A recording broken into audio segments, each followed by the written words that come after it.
What up, YouTube? Your man Magic Mad back with another little video. So, how you guys doing today? That's great. That's great. This video is just gonna be a little. It's actually gonna be my first time uploading a vlog. I'm basically just vlogging, uh, just kind of enjoying my day today.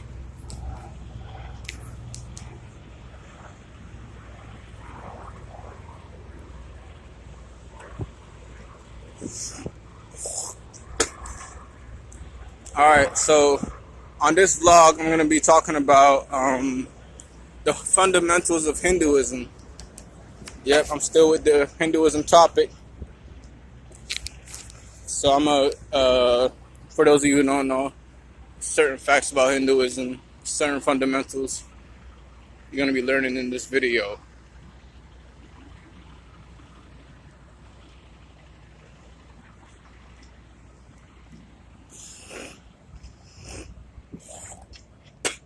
So, I'm basically gonna be talking about this, just kind of like the little things in Hinduism, but which is actually pretty interesting for a lot of people. Some of you might not know what I'm about to talk about. Some of you might. So for those of you who don't know, just sit back and gain some insight, learn something new. So some fundamentals of Hinduism.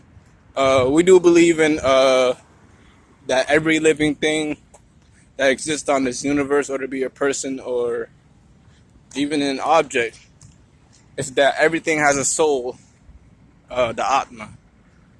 So this is very important.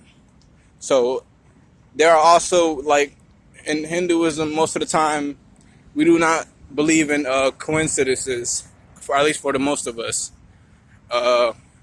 We believe that everything, or not everything, but a lot of stuff does happen for a reason, and there are usually spiritual meanings behind certain things.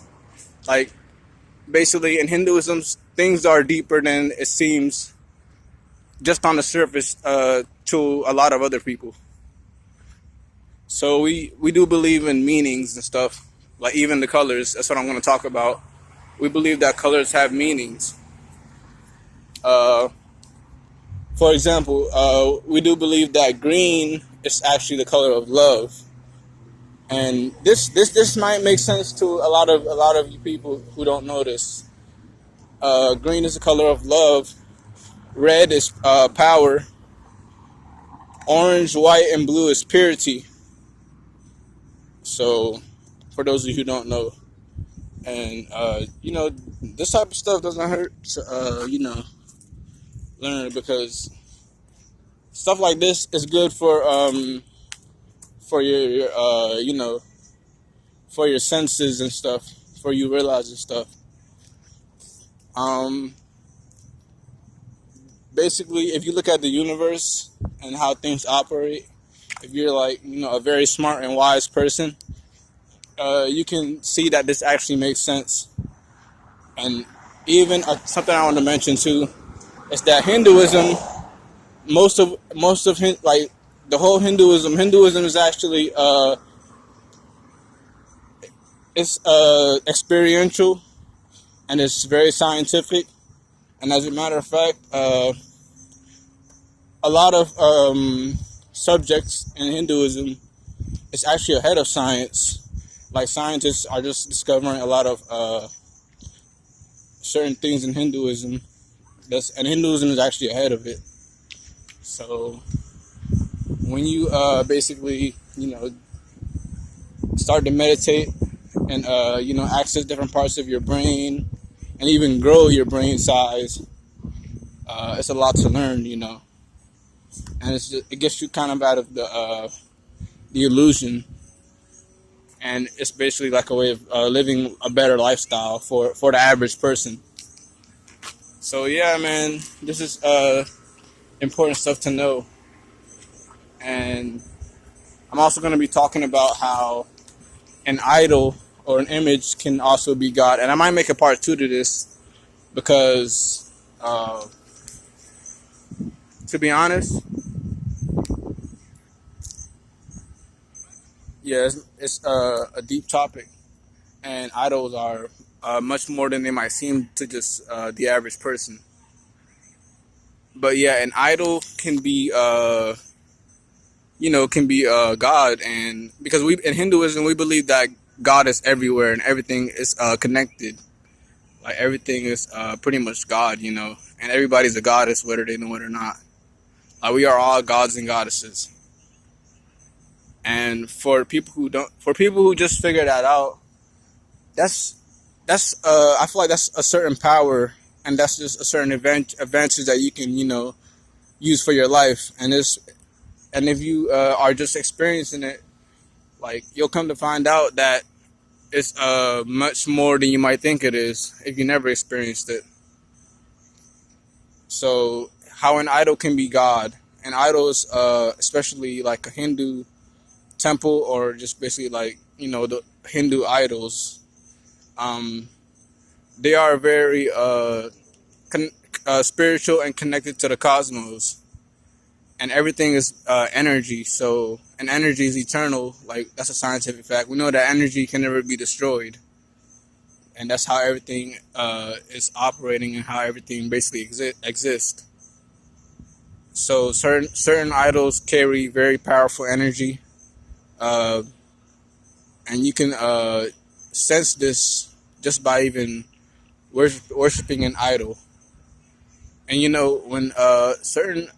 when you attain certain energy from whether it be the cosmos or as an idol or any person just anybody who's like who considers himself as a guru, the guru is actually a spiritual teacher and an enlightened master.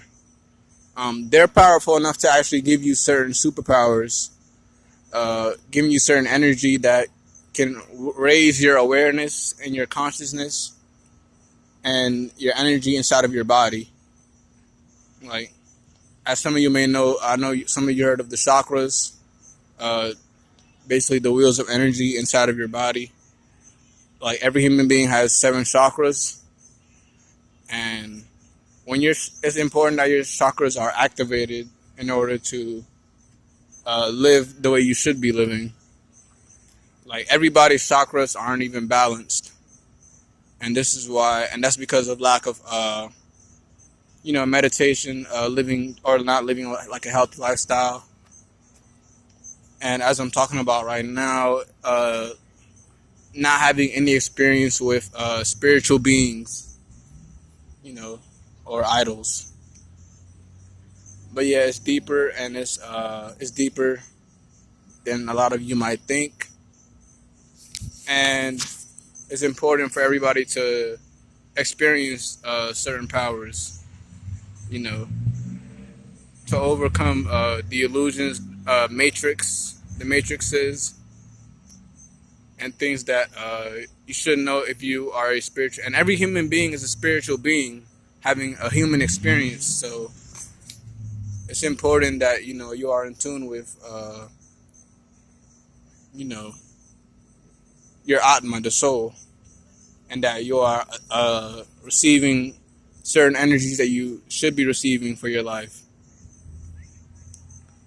But yeah, and you can even research this stuff on your own online, on Google. You can educate yourself on like basically what I'm talking about here. But yeah, it's very important in life, more important than you might think it is. And I just want to kind of uh, refresh refresh that into existence, like let a lot of people who don't know about this that they should know. And yeah, it's basically very important. And like I said, I might make a part 2 about the idols and stuff. But yeah, I was just covering the basics here, and that's pretty much what I had to say in this video.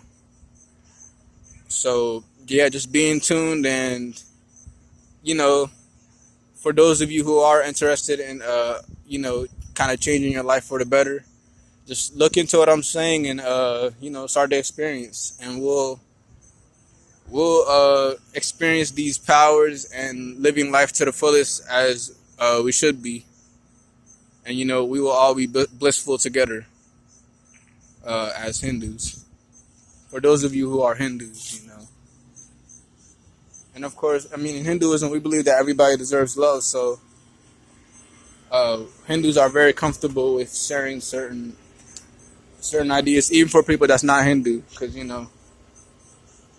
we are all humans at the end of the day. So I felt like that was very critical for me to point out and refresh into certain people's memories. But yeah, that's all I have for you guys. I will see y'all in the next video. Hopefully it'll be about same topic. And that's all I have for you guys. I'll see y'all in the next video. So be blissful. Namaste.